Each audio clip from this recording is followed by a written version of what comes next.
नमस्कार, हमारे सभी दर्शकों का स्वागत है फुल एंड फाइनल में। आपको बता दें कि आज बहुत सारी खबरें हैं, खासकर ये देखते हुए कि कल एक बहुत बड़ा दिन है। और ये दिन क्यों है? क्योंकि ऐसा लगता है कि जो बाइडेन डोनाल्ड ट्रंप से भी एक कदम आगे हैं और भारत से रिश्ते बनाने की एक अलग कोशिश कर रहे हैं। ये मामला क्या हम आपको दिखाएंगे, लेकिन कल होगी क्वाड के नेताओं की पहली बैठक। वर्चुअल बैठक में पीएम मोदी, जो बाइडेन होंगे शामिल। जापान के पीएम और ऑस्ट्रेलिया के प्रधानमंत्री भी बैठक में होंगे शामिल। अमेरिकी राष्ट्रपति जो बाइडेन बैठक की अगुवाई करेंगे। बड़ी इंटरेस्टिंग खबर है ये। मेरे सहयोगी सुमित मेरे साथ हैं, मैं उनसे इस पर जानकारी लूंगा तुरंत। सुमित, कल क्वाड की पहली बैठक होने जा रही है और ये समिट लेवल की मीटिंग है। अपने आप में एक बहुत ही ऐतिहासिक क्षण होगा। मैं आपसे जो जानना चाह रहा हूं, इस क्वाड लेवल की जो बैठक को, जिसका हम क्लाइमैक्स अभी देख रहे हैं, ये इसके पहले जो कुछ भी हुआ था तब भारत और चाइना के बीच में बहुत जबरदस्त तकरार चल रही थी। क्या वही एजेंडा आगे बढ़ेगा या कुछ अलग होगा इसमें? समय देखिए, इसमें एजेंडा लगभग आप मूल रूप से इसका एजेंडा यही रहेगा कि चीन जिस तरीके से अपने आप को मार्केटों में घुसाता जा रहा है, लगातार एक बड़ी सप्लाई चेन अपने लिए क्रिएट कर रहा है और दुनिया खासतौर पर चाहे जापान हो चाहे अमेरिका हो, जिस तरीके से उससे आत्मनिर्भर हो रही है, उसको कैसे तोड़ा जा सके, और उसको लीड करेगा भारत और ऑस्ट्रेलिया। और ये मान के चलिए कि मूलभूत जो मुद्दा है वो यही है कि चीन को कैसे पीछे कर ये क्वाड ना सिर्फ डिप्लोमेटिक वे में, मिलिट्री वे में, बल्कि एक सप्लाई चेन के तौर पर, एक मार्केट के तौर पर भी आगे डेवलप कर सकता है। निशांत, आपकी कई इंटरनेशनल चैनल से इस दरमियान बातचीत हुई है, मैं जो देख रहा हूं, वो लोग इसको कैसे व्यू कर रहे हैं? देखिए, निश्चित तौर पर भारत से पूरी दुनिया को उम्मीद है। आप ना सिर्फ अगर आप देखें कि इस पूरे क्वाड के अंदर सबसे महत्वपूर्ण रोल कौन निभा रहा है, भारत।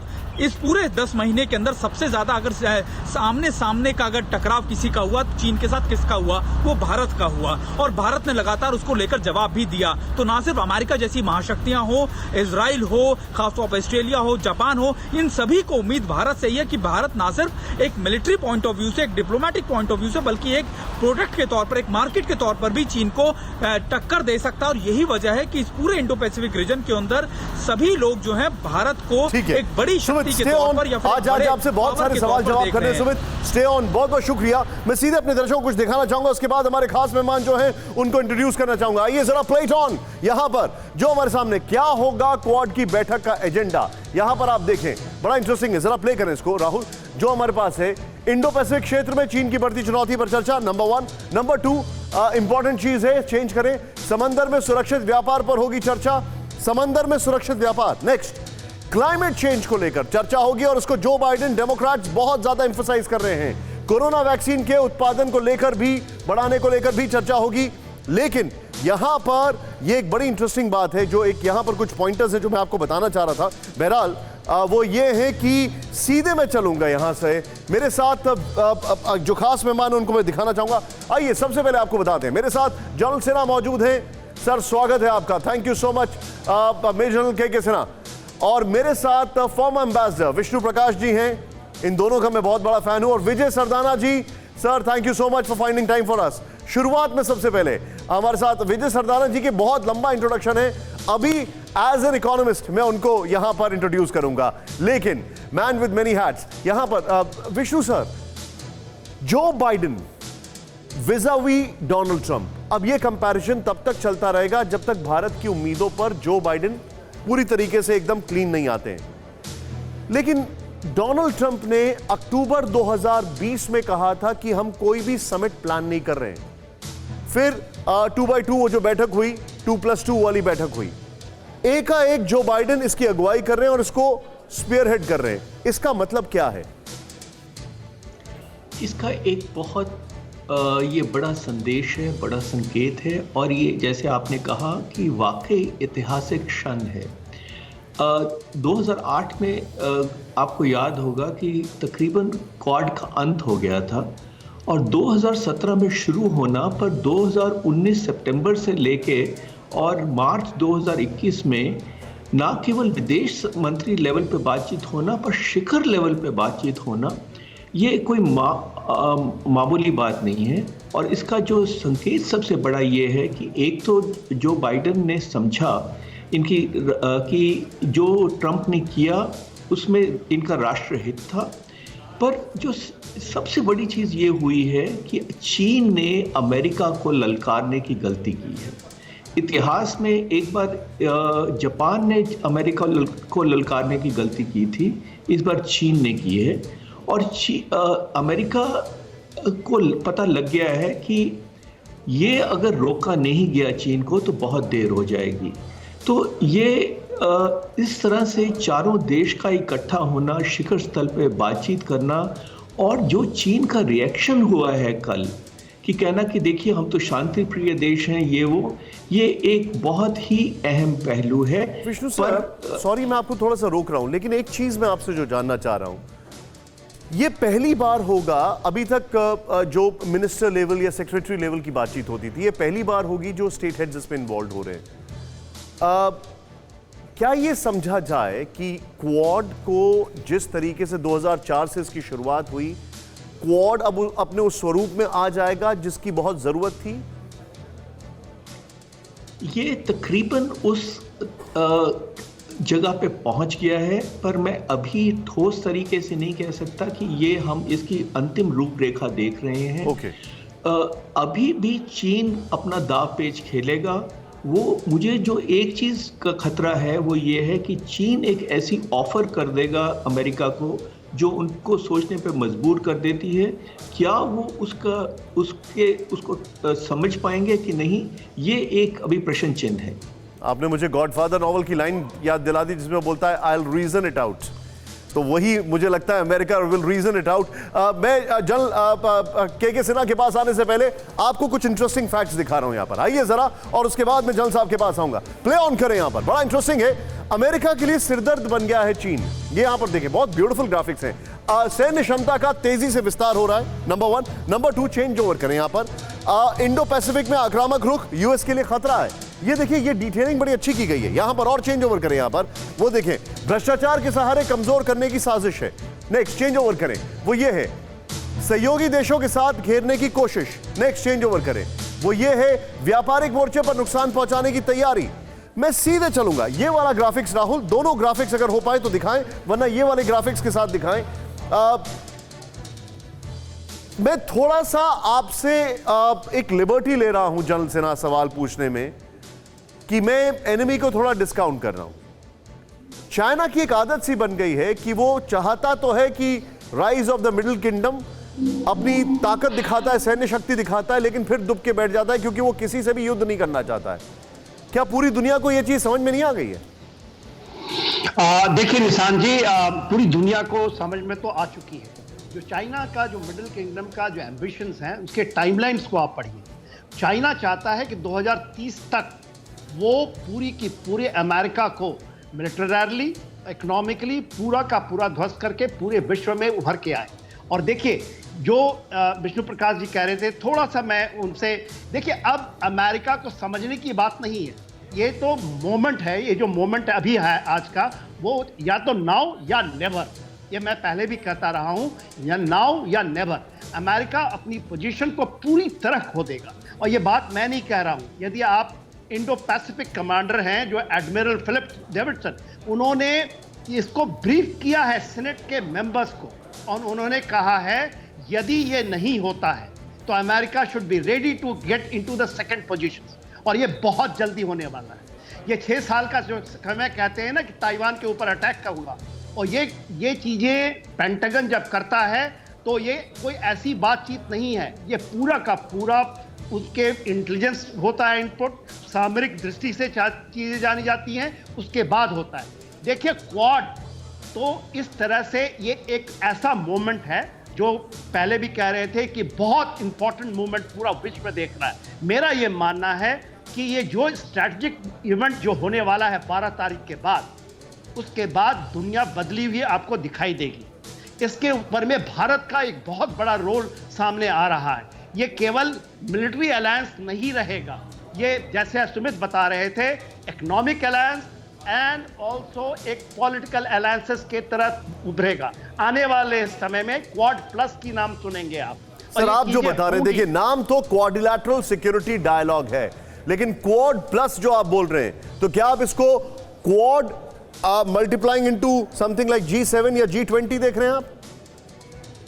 जी हां, इसमें और भी देशें आएंगी। देखिए, फ्रांस बेचैन है, यूके बेचैन है, जर्मनी इसमें आना चाहता है। उन्होंने सामरिक दृष्टि से साउथ चाइना सी में और ईस्ट चाइना सी में अपने बेड़ों को भेजा है। ठीक है, और पॉइंट टेकन। वो एग्रेसिव तरीके से कर रहे हैं, Point तो वो taken. आना चाहते हैं। Point taken. अब मैं सीधे चलूंगा यहां पर, मेरे साथ विजय सरदाना जी हैं, और ये जान पूछ के आज मैंने रिक्वेस्ट की विजय जी से आने के लिए, क्योंकि मैं इसका इकोनॉमिक वैल्यू समझना चाह रहा था, न सिर्फ डिफेंस। विजय जी, अगर क्वाड की अगर बात की जाए तो इकोनॉमिक वैल्यू के लिहाज से ये अलायंस आप कैसे देखते हैं? क्यों? क्योंकि यहां पर कंफ्लिक्ट ऑफ मतलब इंटरेस्ट का जो है वो कंफ्लिक्ट है कई जगह, कई कंट्रीज का एक दूसरे के साथ है। एक और चीज जो इसी के साथ दूसरा सवाल है, जो बाइडेन का एक पुराना एजेंडा रहा है डेमोक्रेट्स का, वो है क्लाइमेट चेंज, क्लाइमेट और क्लाइमेट से मिलती जुलती बहुत सारी चीजें जो वो और कंट्रीज के ऊपर थर्स्ट डाउन करना चाहते हैं। इसमें वो कितना ज्यादा डोमिनेट करेगा? ये दोनों सवाल पर आपका क्या कहना है? देखिए, अमेरिका सबसे पहले एक इकोनॉमिक पावर है और दूसरी तरफ वर्ल्ड का एक स्ट्रेटेजिक पावर या डिफेंस पावर हम कह सकते हैं। दोनों ही चीजें चाइना चैलेंज कर रहा है आज अमेरिका की। पहले तो अगर आप देखें, इस डिफेंस के लिए उन्होंने अपना विस्तार किया और हमें पता है कि किस तरह से उन्होंने पैसिफिक एरिया में, आसपास के कंट्रीज में, अफ्रीका में, मिडिल ईस्ट में बेसिस बनाने शुरू किए। ये हमारे सामने स्टेटस है। तो अमेरिका को इस बात का पता है कि अगर चाइना स्ट्रेटेजिकली नए सेंटर्स खोलता है तो उनको भी कहीं ना कहीं काउंटर करना पड़ेगा, उनके भी खर्चे बढ़ेंगे और हो सकता है कहीं ना कहीं वो वीक भी दिखने लगे वर्ल्ड मार्केट में। दूसरा जो बड़ा एजेंडा है और जो उससे भी ज्यादा मिलिटरीली के लिए भी, वो है इकोनॉमिक एजेंडा। चाइना ने पिछले 20-30 साल में पूरी दुनिया में आईपीआर टेक्नोलॉजी चोरी करके अपने आप को एक सुपर पावर बनाया। अगर आज आप जाके चाइना का इकोनॉमिक पॉलिसी देखेंगे, वो अमेरिका को हिला रहा है। चाइना ने ये कह दिया है कि 2025 तक हम इतना इन्वेस्टमेंट एडवांस टेक्नोलॉजी में करेंगे कि technologically, science and technology wise, advancement in computer sciences, advancement in robotics, advancement in telecommunication, we have to beat America. जब उन्होंने स्टेटेड पॉलिसी है उनकी मेक इन चाइना 2025, अगर आप पेपर उठा के देखें, बहुत क्लियरली कहता है कि we have to dominate the world economy. अब अमेरिका के लिए दोनों तरफ खतरा है कि एक तो हम स्ट्रेटेजिकली और डिफेंस पॉइंट ऑफ व्यू से सेकंड ना दिखे और इकोनॉमिकली हम नंबर 2 ना हो जाए। लेकिन अमेरिका के साथ अब सबसे बड़ा चैलेंज ये है कि उनकी जो वर्ल्ड मार्केट थी, America is today technically high cost producer, China is a low cost producer. अगर अब अमेरिका को अपने आप का डोमिनेंस बनाना है तो उनको अपनी एफिशिएंसीज इंप्रूव करनी होंगी, अपने आप को low cost country, high technology country, strategically located countries के साथ हाथ मिलाना पड़ेगा। ये है क्वाड के पीछे की स्ट्रेटेजी। Point taken. आप अगर ये देखते हैं कि and what about sir America और सॉरी, मैं आपको थोड़ा सा, क्योंकि मुझे अगली खबर की ओर भी बढ़ना है मुझे बहुत तेजी से, और जो ग्लोबल वार्मिंग है, जो क्लाइमेट चेंज है, इसको लेकर जो उनका एक थर्स्ट रहता है, वो कितना डोमिनेट करता दिखाई देता है आपको? देखिए, ये इंपॉर्टेंट है ही है, क्योंकि आज की तारीख में अगर चाइना इकोनॉमिकली पावरफुल बना है तो वो सारे क्लाइमेटिक जो रूल्स हैं, जो पॉल्यूशन नॉर्म्स हैं, उन सबको बाईपास करके बना है और उसका खामियाजा पूरी दुनिया को क्लाइमेट चेंज के रूप में उठाना पड़ रहा है। अब अमेरिका और वर्ल्ड पावर्स का, यूरोप का फोकस ये रहेगा कि अमेरिका की मैन्युफैक्चरिंग को कैसे डिसिप्लिन किया जाए, क्योंकि जब आप कॉर्नर कटिंग करते हैं तो आप लो कॉस्ट प्रोड्यूसर बन जाते हैं। Point taken sir, point taken. आप क्लाइमेट पे फोकस करेंगे तो चाइना जो आज इतना लो कॉस्ट प्रोड्यूसर है, पॉइंट टेकन सर, उतना ना रहे। Point taken sir. इस बीच इंटरेस्टिंग जो खबरें हैं वो मैं आपको बताना चाहूंगा। इस सबसे पहले एप्पल ने कहा है कि वो अपने लेटेस्ट आईफोन्स भी भारत में बनाने शुरू कर रहे हैं, हालांकि 7 to 10% होगा तमिलनाडु में। इस बीच खबर ये आ रही है कई अमेरिकन कंट्रीज भारत में इंटरेस्ट दिखा रही हैं, तो ये एक अच्छे डेवलपमेंट्स हैं जो हमारे सामने आ रहे हैं। एप्पल का नाम इसलिए लिया, मैं ब्रांड का नाम लेता नहीं हूं, क्योंकि वो एक सिंबॉलिज्म है अमेरिकन टेक्नोलॉजी का, इसकी वजह से वो काफी मैटर करता है। लेकिन क्वाड की बैठक से चीन परेशान है। अमेरिका, भारत, ऑस्ट्रेलिया, जापान की घेराबंदी से डर गया चीन। चीन ने कहा उम्मीद है कि क्षेत्रीय हितों के लिए काम करेगा क्वाड। वाह, क्वाड की बैठक से क्षेत्रीय शांति और स्थिरता को कोई खतरा नहीं, चीन ने कहा। आइए जरा बॉल पर दिखाएं आपको चीन की घिग्गी क्यों बनी हुई है। आइए यहां पर ये देखिए, जो अभी तक आपको जनरल सिन्हा ने बताया था और जो विष्णु सर ने आपको बताया था, आइए यहां पर देखें, आप प्ले करें इसको। क्वाड की बैठक क्यों अहम है, और यहां पर 2004 से अभी तक सिर्फ ऑफिशियल और मिनिस्टर लेवल की बैठक हुई। नंबर 1, ये बड़ा इंटरेस्टिंग है। नेक्स्ट चेंज ओवर करें, चीन की हालत खराब है इसमें। नेक्स्ट चेंज ओवर करें, वो क्या बता रहे हैं राहुल प्लीज। वो ये है कि G7 देशों के नेताओं की बैठक कुछ दिन पहले हुई थी और चीन क्यों परेशान है, देखिए आप। फिर चेंज करें, G7 की बैठक में अमेरिकी राष्ट्रपति जो बाइडेन शामिल हुए थे। G7 की बैठक के बाद क्वाड की बैठक में जो बाइडेन के शामिल होने से बैठक की अहमियत बढ़ी है। क्वाड की बैठक के संयोजक यूएस राष्ट्रपति जो बाइडेन होंगे, ये बैठक इसकी अहमियत बताती है। नेक्स्ट, पिछले साल अक्टूबर में अमेरिकी राष्ट्रपति, जैसा मैंने आपको बताया था, ट्रंप ने कहा था कि आने वाले वक्त में क्वाड की बैठक सिर्फ क्वाड समिट नहीं होगी। ये इंटरेस्टिंग है। लेकिन सुमित, एक बड़ी खबर जो आप ब्रेक कर रहे हैं वो मैं बताना चाहूंगा। 19 मार्च को, सोचें आप, क्वाड की बैठक के बाद 19 मार्च को भारत आएंगे अमेरिका के रक्षा मंत्री लॉयड ऑस्टिन। रक्षा मंत्री बनने के बाद पहले विदेश दौरे पर भारत आ रहे हैं लॉयड ऑस्टिन। बाइडेन प्रशासन के किसी मंत्री का पहला भारत दौरा। रक्षा मंत्री राजनाथ सिंह और एनएसए से मुलाकात करेंगे लॉयड ऑस्टिन। भारत और अमेरिका के बीच डिफेंस पार्टनरशिप को मजबूत करने पर होगी बात। सुमित के पास, सुमित, क्या है इस बैठक का की? मोर डिफेंस टाइप, मोर स्ट्रैटेजिक अलायंस, क्या है की इसका? देखिए, यही आपने बिल्कुल ठीक कहा, लेकिन एक और बात की एक दिन पहले कहा जा रहा है कि वो चीन भी जा रहे हैं। 18 और 19 तारीख का उनका जो दौरा है वो एक दिन चीन जाएंगे और उसके अगले दिन भारत आ रहे हैं। अब भारत के साथ उनके संबंध या उनका दौरे को किस तरीके से देखा जा रहा है निशांत, क्योंकि स्ट्रैटेजिक पार्टनरशिप में इस समय भारत उनका सबसे बड़ा पार्टनर कहा जा सकता है। ना सिर्फ एम्युनिशंस को एक्सचेंज करने में हम अमेरिका से खरीद रहे हैं, लेकिन पहला मौका है कि अमेरिका भी हमारे तेजस में उसी तरीके का इंटरेस्ट दिखा रहा है। तो ये अलायंस अब बाइंग नेशन की जगह अब एक लेवल पर आकर खड़ा हो गया। और दूसरी इंपॉर्टेंट बात ये कि जब अमेरिका के रक्षा मंत्री से मिलेंगे तब ये भी बातचीत होगी कि भारत और चीन के स्टैंड ऑफ के दौरान भारत की जो चीजें दिखी डिप्लोमेटिक फ्रंट पर, मिलिट्री फ्रंट पर, उनको भी किस तरीके से आगे और मजबूत किया जा सकता है, उनके ऊपर क्या फीडबैक है अमेरिका का। इसके अलावा पाकिस्तान के साथ जो भारत के अभी जो सीज़फायर वॉयलेशंस को लेकर चीजें हुई हैं, वो भी डिस्कशन होने का अंदाजा किया जा सकता है। वो भी एक बड़ा पॉइंट हो सकता है कि कैसे भारत लगातार, लेकिन आपने बड़ी अच्छी बात कही सुमित कि वो भारत आने से पहले चाइना जाएंगे। ये आपने बहुत बड़ी बात की है। मैं जनरल सिन्हा के पास आ रहा हूं, आइए जरा क्विकली यहां पर मैं आपको कुछ दिखाना चाह रहा हूं। और जनरल सिन्हा सर, मेरे कुछ सवाल हैं और विष्णु सर मैं आपसे भी ये सवाल पूछूंगा। प्ले करें यहां पर, हमारे कुछ सवाल हैं। भारत अमेरिका संबंधों की नींव, नई अमेरिकी सरकार में भारत का पहला दौरा अमेरिका के रक्षा मंत्री कर रहे हैं। क्या यह अमेरिका का भारत को लेकर फोकस साफ कर रहा है? सोचें आप। नेक्स्ट, अमेरिकी रक्षा मंत्री का भारत दौरा क्या भारत और अमेरिका के बीच बढ़ते रक्षा सहयोग की ओर इशारा कर रहा है? नेक्स्ट, अमेरिकी रक्षा मंत्री का भारत दौरा क्या दक्षिण एशिया में चीन के बढ़ते दबाव की तरफ इशारा कर रहा है? और एक और चीज है, क्या नया अमेरिका प्रशासन भारत से अफगानिस्तान में बड़े सहयोग की उम्मीद कर रहा है? ये सीधे चलूंगा मैं यहां पर। राहुल, ये ग्राफिकल सवाल अगर आ जाए विद द शॉट्स तो बहुत बेहतर होगा। जनरल सिन्हा सर, सबसे पहले डिफेंस मिनिस्टर का आना, सेक्रेटरी ऑफ डिफेंस, ना कि सेक्रेटरी ऑफ फॉरेन अफेयर्स, क्या ये अपने आप में जनरल साहब कुछ इंडिकेट कर रहा है? क्या ये अपने आप में बता रहा है कि दे मीन बिजनेस और उनको पहले धंधा चाहिए इसलिए ये करना चाहते हैं, या ये बता रहा है कि ये सबसे टेंशन वाला एरिया है?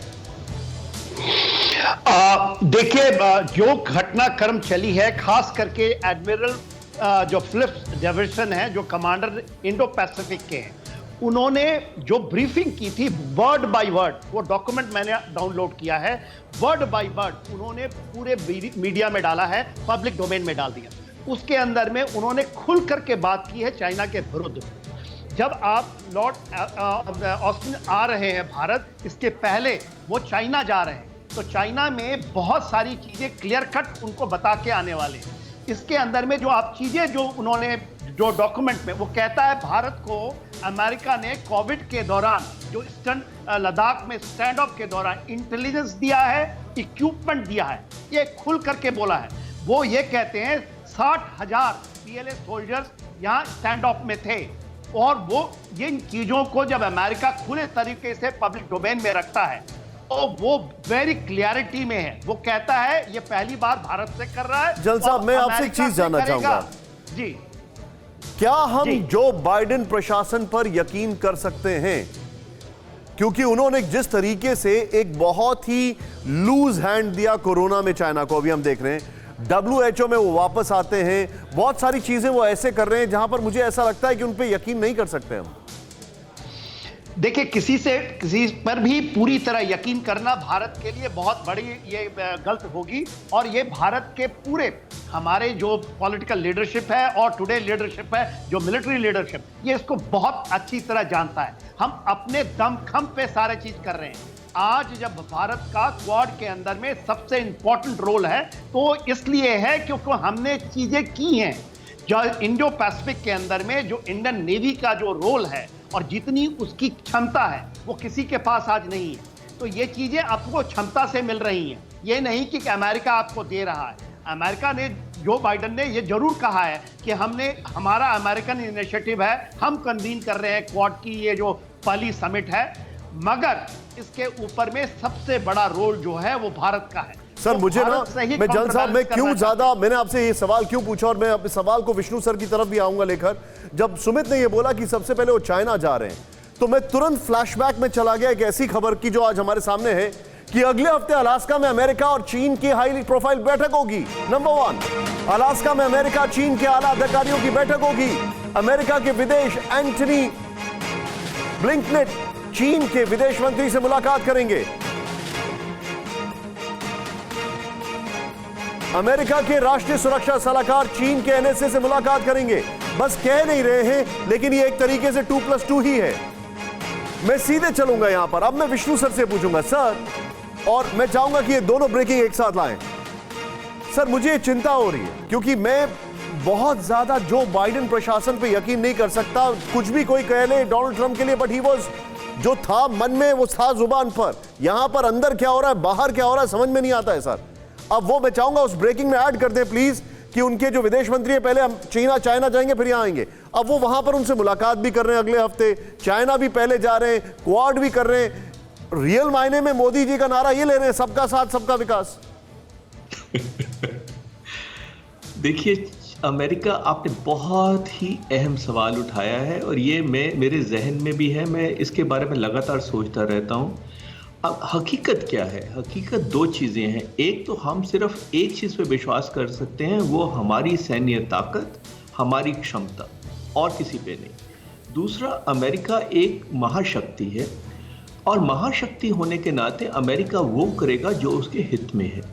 जब तक उसके हित हमारे हित से जुड़ेंगे वो हमारे साथ है, नहीं तो वो किसी और के साथ हो सकता है। अब ये चीन के साथ क्या कर रहा है? दो चीज़ें हैं निशान जी। एक तो सुनने में आया ना कि कहीं पे तीर कहीं पे निशाना, हाँ। वो भी हो सकता है। मैं कह नहीं रहा हूँ कि हो सकता है कि नहीं, है कि नहीं, पर हो सकता है। दूसरा, एक नब्ज है। ये लगातार चीन की नब्ज भांप रहे हैं और चीन इनकी नब्ज भांप रहा है, और ये बहुत बड़ा खेल खेला जा रहा है कि कहाँ से क्या लेवरेज होता है, चीन इनके लिए क्या कर सकता है, चीन कब आके पलक झपक सकता है। तो इसका खेल का ये अभी शुरू हुआ है। और बाइडेन साहब के बारे में तो माना जाता है कि मजे हुए खिलाड़ी हैं। चीन के साथ इनके रिश्ता पुराना है। yes. शी जिनपिंग के साथ 8 साल का रिश्ता है। कहते हैं कि अगर कोई शी जिनपिंग को जानते हैं तो वो जो बाइडेन है। तो वो कहते हैं ना, जैसे अंग्रेजी में तेरा स्ट्रॉज इन द विंड, काफ़ी चीज़ें मूविंग पीसेस हैं। कहीं कुछ हो रहा है, कहीं कुछ हो रहा है, और आपका हमारा सबका ये है कि किस तरह इनको भापा जाए और चाय की पत्ती प्याले में पड़ी जाए, वो हमारा काम है। एंड सर, और मैं आपसे ये सवाल इसलिए पूछ रहा हूं सर, मैं आपको अब देखिए, एक तरफ मैं चाहूंगा सभी गेस्ट को दिखाया जाए, एक तरफ ये खबर आ रही है कि क्वाड की बैठक हो रही है, दूसरी तरफ ये खबर आ रही है कि अलास्का में चाइना और अमेरिका, नाम नहीं दे रहे लेकिन 2+2 रियल मीटिंग हो रही है उनकी। तीसरी खबर यह आ रही है कि उनके डिफेंस मिनिस्टर पहले जाएंगे चाइना, फिर आएंगे इंडिया, और चौथी खबर, अब वो चौथी खबर टिपिकल चाइनीज भौपू है, जो सुनजू की टैक्टिक्स को इन्होंने इतना भुना लिया कि अब तो प्रेडिक्टेबल हो गई है कि create confusion in enemies camp. और इसी के लिहाज से मैं अगली खबर बता रहा हूं, अमेरिका से जंग की तैयारी कर रहा है चीन। व्हाट नॉनसेंस, ये बड़ी खबर आ रही है। देखिए जनाब, चीन के राष्ट्रपति ने पीएलए को दिया निर्देश, दूसरे देशों के साथ जंग का सामना करने के लिए तैयार हैं। पीएलए शी जिनपिंग ने कहा, दुश्मनों के खिलाफ खुद को मजबूत करें। शी जिनपिंग ने कहा, मैं आपको इसकी जरा वॉल दिखाता हूं, फिर मैं आऊंगा सुमित के पास। एक मिनट जरा, क्योंकि ये खबर आपको दिखाना, देखिए हमें भी पता है कि शी जिनपिंग हवा में गुब्बारे छोड़ रहे हैं, लेकिन आपको बताना तो जरूरी है। यहां पर देखें, साउथ चाइना सी में चीन की दादागिरी के खिलाफ अमेरिका ने दूसरे देशों का साथ दिया। ये देखें, नेक्स्ट, अमेरिका से उलझने की तैयारी। पिछले दिनों अमेरिका ने कई वॉरशिप और सबमरीन साउथ चाइना सी में भेजे। ओके, चेंज करें यहां पर। ताइवान के साथ अमेरिका की दोस्ती चीन को परेशान कर रही है। ओके, नेक्स्ट चेंज ओवर करें। हांगकांग में लोकतांत्रिक कार्यकर्ताओं पर चीन की कार्रवाई का अमेरिका ने विरोध किया। ओके, चेंज करें। शिनजियांग में मानवाधिकारों के हनन का मुद्दा उठाने से अमेरिका से नाराज है चीन। ओके, रोक दें यहां पर। मैं सीधे आऊंगा, मैं विष्णु सर और जनरल सिन्हा के पास आऊंगा। सर, अब मुझे यह खबर इतनी ज्यादा रिडिकुलस, इतनी फनी लग रही है, इतनी हैरान करने वाली लग रही है। मैं आपके सामने कंपैरेटिव ला रहा हूं। ताइवान का जब अमेरिका साथ देने उतरा डोनाल्ड ट्रंप के टाइम पे, तो उन्होंने उसको अपने बेस्ट वेपन्स दिए। अमेरिका चीन के खिलाफ म्यांमार का क्या साथ दे रहा है? बोल रहा है हम सैंक्शंस लगा देंगे और यह हम आलोचना करते हैं। एक दूसरी चीज, शी जिनपिंग ने अक्टूबर में और फिर उसके बाद जनवरी में भारत से ये कहा कि हम युद्ध के लिए तैयार हैं, और फिर क्या हुआ एलएसी पे हमने देख लिया। अब मैं ये सवाल आपसे वापस पूछता हूं विष्णु सर, और फिर मैं जनरल सिन्हा के पास आ रहा हूं। बहुत शार्प रिएक्शन दीजिएगा सर। सर, ये आंखों में धूल झोंकने वाली बात है कि नहीं है? नहीं जी, मुझे ये नहीं लगता कि आंखों में धूल झोंकने वाली बात है। दो पहलू हैं इसके। एक तो नहीं सर, मैं शी जिनपिंग के स्टेटमेंट की बात कर रहा हूं। जी, मैं उसी की बात कर रहा हूं। वो नहीं है, क्योंकि जो इशारा है इस वक्त अमेरिका से युद्ध के लिए अमेरिका के क्षेत्र में कतई नहीं है।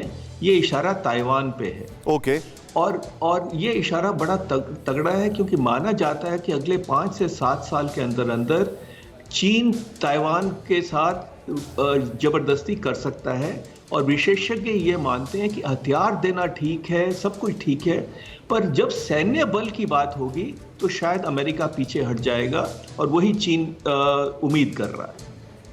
ओके, जनरल सिन्हा सर, मैं आपसे जानना चाहूंगा, मतलब ताइवान को लेकर, मतलब ये वही वाली बात हो गई, छोटी छोटी बातें तुम हमारी मान लो, बड़ी बड़ी हम तुम्हारी मान लेंगे, ये तो वही मामला हो गया। क्या कहेंगे आप इस पर जनरल सिन्हा सर? देखिए निशांत जी, मैं फिर से दोहराऊंगा, यदि ऐसा होता है जिस तरह से आप नैरेटिव दे रहे थे विष्णु सर, तो अमेरिका डाउन द लेन चला जाएगा, जो अमेरिका कभी नहीं करना चाहेगा। देखिए, आपने कहा यदि हम हंटर बाइडन की बात हटा दें और 10 फरवरी में जो बाइडन की जो शी जिनपिंग से बात हुई है उसको जरा गौर से देखिए। और सबसे बड़ी चीज है, जो आप ताइवान पे बात कर रहे थे, ताइवान में डोनाल्ड ट्रंप कभी नहीं जाना चाहते, वो अगेंस्ट थे ताइवान में। ये गलत माना जाता है कि ताइवान में, वो तो उनके एडमिनिस्ट्रेशन ने, पेंटागन ने उनको फोर्स किया, तब वो आए हैं।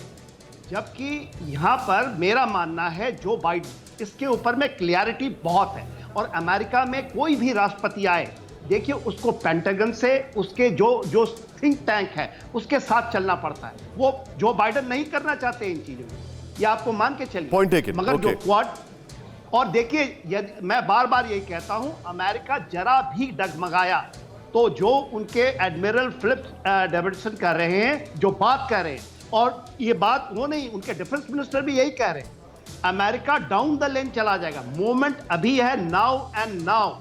ये कभी नहीं मौका, नेवर कभी नहीं मौका मिलेगा। और देखिए, ये पृष्ठभूमियां बदल रही हैं पूरा विश्व के अंदर में। पोस्ट कोरोना वायरस के समय एक पोस्ट वर्ल्ड जो आएगा कोरोना वायरस के बाद, उसका एक स्वरूप लेगा कल की मीटिंग, और वो चीजें खुल के सामने आएंगी।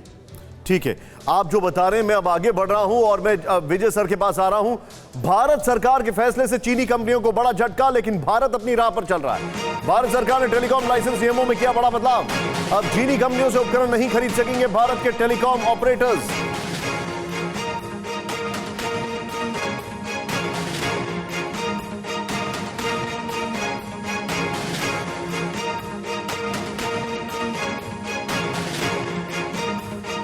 अब विश्वस्त कंपनियों से ही उपकरण ले सकेंगे ऑपरेटर्स। 5G नेटवर्क में चीनी कंपनियों का दखल अब होगा खत्म। यह भारत का स्टैंड क्लियर है और मैं आपको वॉल पर दिखाना चाहूंगा, यह बहुत अच्छी बात है। देखिए, भारत ने we have learned our lessons, जिसको कहते हैं ना, सबक सीख लिया है। अब चीन पे पूरा यकीन नहीं करना है। टेलीकॉम ऑपरेटर्स 5G इंस्टॉलेशन के उपकरण चीन से नहीं ले पाएंगे, नंबर 1। नंबर 2, यहां पर प्लेस चेंज करें।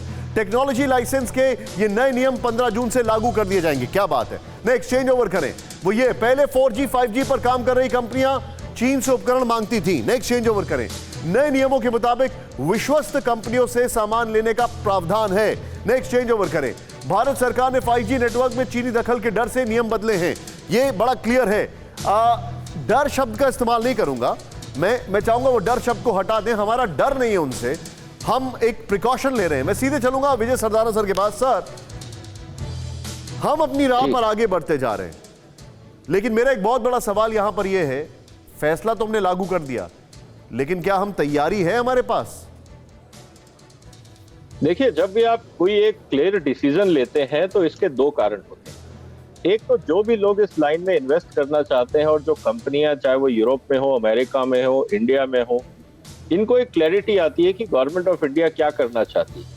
आज जो भारत सरकार ने ये डिसीजन लिए हैं, अब निश्चित रूप से आप देखेंगे कि जिन कंपनियों के पास इस टेक्नोलॉजी के आईपीआर्स हैं, इंटेलेक्चुअल प्रॉपर्टी राइट्स हैं, वो कोशिश करेंगे भारत में इन्वेस्ट करना, लोकल पार्टनरशिप पे काम करेंगे, ज्वाइंट वेंचर्स आएंगे। तो क्लैरिटी आना बहुत जरूरी है किसी भी इन्वेस्टमेंट के लिए, और भारत सरकार ने ये बात बहुत क्लियर कर दी है। जैसे वैक्सीन के मामले में भी उन्होंने फाइजर को बोल दिया कि भाई हम आपको कोई शॉर्टकट और प्रेफरेंशियल ट्रीटमेंट नहीं दे पाएंगे।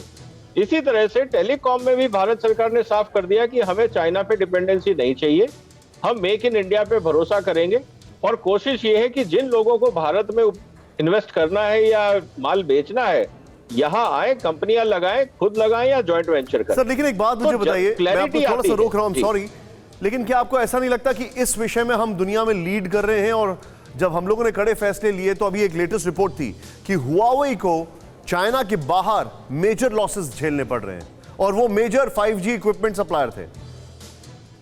बिल्कुल, देखिए, अल्टीमेटली जो आपका इन्वेस्टमेंट आता है कहीं पे भी, वो पॉपुलेशन डिपेंडेंट है। जहां पे जितने ज्यादा लोग होंगे वो उतना बड़ा मार्केट है। चाइना के बाद, और अब तो ये है कि चाइना के बराबर हमारी पॉपुलेशन हो गई, तो हम तो चाइना से बड़े मार्केट हैं टेक्निकली।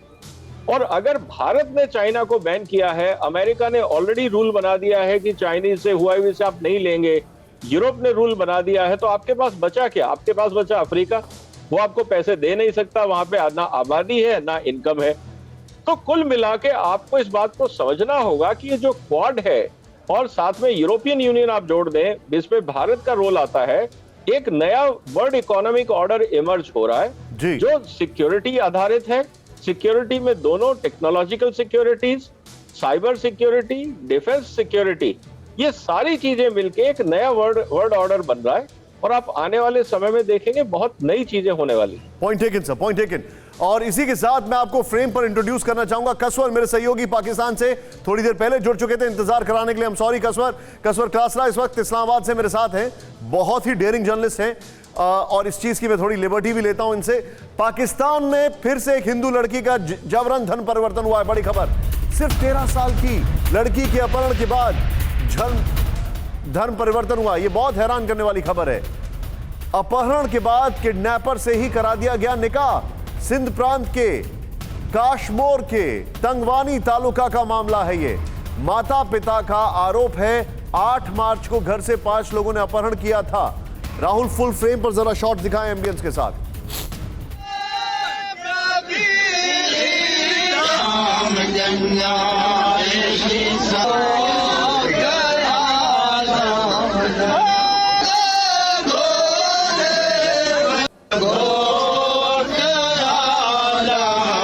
इस पूरी खबर को बताने के लिए मैं आपको सीधे यहां पर बिग वॉल पर लेके चलूंगा, जो इसका वीडियो वॉल है। जरा देखें आप, ये बहुत दुखद खबर हमारे सामने है। ये सिर्फ 13 साल की बच्ची है, 13 साल की बच्ची। और मैं सोचता हूं कि दुनिया भी बड़ी बड़ी एजेंसी से क्या करती रहती है। यहां पर विजुअल चल रहे हैं, 13 साल की हिंदू लड़की को बहलानी जनजाति के एक शख्स ने अगवा किया। नंबर 1, चीन पाक में अल्पसंख्यकों पर सबसे ज्यादा अत्याचार है। बरेलवी मौलवी ने जबरन लड़की का धर्म परिवर्तन कर किडनैपर से शादी करवा दी। लीजिए आप, जब लड़की इंसाफ मांगने कराची हाईकोर्ट पहुंची तो कोर्ट ने भी किडनैपर का साथ दिया। अच्छा, ये लीजिए, नेक्स्ट चेंज ओवर करें। अमेरिका ने माना है कि पाकिस्तान में हर साल 1000 लड़कियों का धर्म परिवर्तन होता है। 2010 में पाकिस्तान में करीब 300 हिंदू लड़कियों को धर्म परिवर्तन कराकर शादी कराया गया। 2012-17 में 286 पाकिस्तान में हिंदू लड़कियों का जबरन धर्म परिवर्तन कराया गया। यह बड़ी दुखद खबर है। मैं चाहूंगा खाली राहुल ब्रेकिंग और शॉर्ट्स के साथ कसवर के पास आएंगे और उसके बाद हम ग्राफिक्स लेंगे। कसवर, बहुत शॉकिंग रिपोर्ट है, मतलब, और दुखद बात यह है कि कोर्ट भी कोई साथ नहीं दे रही है। निशांत, आप बिल्कुल ठीक कह रहे हैं। इस्लाम का कला कहा जाता है पाकिस्तान को, और ये बड़ी शर्म और बड़े दुख की बात है। मैं इस्लामाबाद से बैठ के बात कर रहा हूँ, मुझे पता है कि बड़ी तकलीफ होती है। गद्दार है पाकिस्तान का भी, हम जैसे रिपोर्टर्स के ऊपर लग चुके हैं। लेकिन जो अब तक चेंज हुआ है 2010 से 2020-21 तक, वो सिर्फ एक चीज समझिए कि पहले हम रिपोर्ट करते थे इस किस्म के वाकयात को बड़े धड़ल्ले के साथ, अब वो रिपोर्ट नहीं होते। पहले अगर हमें आज़ादी थी तो हम बड़े धड़ल्ले के साथ रिपोर्टिंग करते थे, तो 1000 जिस तरह आप कह रहे हैं, ये 1000 की फिक्र बहुत कम है सालाना। पाकिस्तान में मिनॉरिटीज और खास तौर पे हिंदूज की बात करते हैं तो हिंदूज को तो सिटीजन ही नहीं माना जाता। आप कश्मीर चले जाएं, आप सिंध वाली साइड पे चले जाएं, अगर यहाँ पे कोई वेल ऑफ हिंदू फैमिलीज हैं, कोई बिजनेस से हैं, तो उनका किडनैप हो जाता है। उनके पास जितना भी धन है वो निकाल लो। अगर किसी के पास 2-3 बच्चे हैं वहां पे, तो माशाल्लाह से उनको आप किडनैप कर लें, जिस तरह अभी हम एक बड़े दुख के साथ रिपोर्ट कर रहे हैं। कुछ भी नहीं बदला पाकिस्तान में। यहाँ पे अगर बच्चों की बात करें, जो किडनैपर्स हैं उनके साथ जबरदस्ती करा जाता है। और से और निशान सुने, ये शॉकिंग रिपोर्ट। मोहम्मद अब्दुल खालिक मिठा, मुझे पता है कि वहां पे एक खानका चला रहे हैं वहां पे माशाल्लाह से, वहां पे सिंध में, और उसके ऊपर कोई हाथ नहीं डाल सकता। उन्होंने बच्चियों को बुलाया और अपनी पसंद के साथ वो उनका मजहब उनका चेंज करके, और टीनेजर को, जिस तरह आप 13 साल की बच्ची का कह रहे हैं, आपके लिए नई बात होगी। पाकिस्तान के अंदर 10 से 13 साल का या 11 साल के अंदर वो किडनैप हो जाती हैं, और उनके हो जाते हैं 18 साल। हालांकि इस्लाम जो एक पीसफुल मजहब है, उसमें भी है कि आप उनकी मर्जी के बगैर शादी नहीं कर सकते। आप यहाँ पे, आपको याद होगा, सिख यहाँ पर जो पाकिस्तान में है वो काफी इन्फ्लुएंशियल समझे जाते हैं। सिख जो है उनकी बच्चियों का अगवा करके, वो हमने भी एक स्टोरी ब्रेक की थी, उसके बाद मेरे साथ क्या हुआ था आपको अच्छी तरह से अंदाजा है। पाकिस्तान में कुछ नहीं बदला, और ना ही कोई बदलने की कोई यहाँ पे कोई मेरे जैसे बंदे को उम्मीद है। 13 साल की बच्ची है, ये तो फॉर्चुनेट है कि 1-2 केसेस पाकिस्तान में रिपोर्ट हो जाते हैं, लेकिन यहाँ पे तो रिपोर्ट ही नहीं होते। तो ये एक इंतहाई दुख की बात है। हजारों ऐसी बच्चियां हैं जिनके जबरदस्ती धर्म चेंज हो जाते हैं। और सुने, और शॉकिंग, ये तो एक साइड पे होगी। ड्यूरिंग लाइव प्रोग्राम हिंदू मजहब, हिंदू बच्चों के मजहब की तब्दीलियां हो रही होती हैं। हमारे यहाँ पे कुलीग इस बात में प्राइड फील करते हैं कि आप उनको लेके आए और लाइव ट्रांसमिशन के दौरान आप उनके मजहब चेंज करें, और उसके बाद दाद के डोंगरे उनके ऊपर बस रहे होते हैं। ये एक पॉलिसी है पाकिस्तान के अंदर। जब तक मैं समझता हूं शॉकिंग है, एक्शन नहीं लेती। आप जो बता रहे हैं वाकई में दुखद है। ये खबर वाकई में हमें झकझोर देने वाली खबर है। मैं एक बड़ी ये खबर आपको दिखा रहा हूं, एक बार फिर से जरा अपनी स्क्रीन पर देखें। राहुल, जरा ब्रेकिंग और इसका एम्बियंस आप करें, फुल स्क्रीन पर दिखाएं एक बार ये खबर।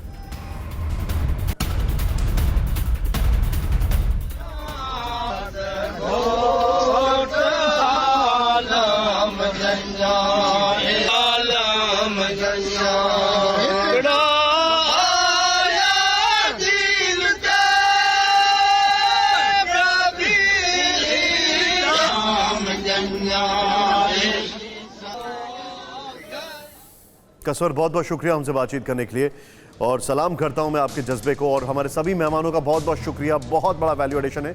लेकिन भारत से वैक्सीन मिलने पर कनाडा में पीएम मोदी की जय जयकार। कनाडा में होर्डिंग लगाकर पीएम मोदी को थैंक यू कहा गया। ग्रेटर टोरंटो की सड़कों पर पीएम मोदी के बिलबोर्ड लगाए गए। भारत ने कनाडा को सप्लाई की थी वैक्सीन की 5 लाख डोजेज।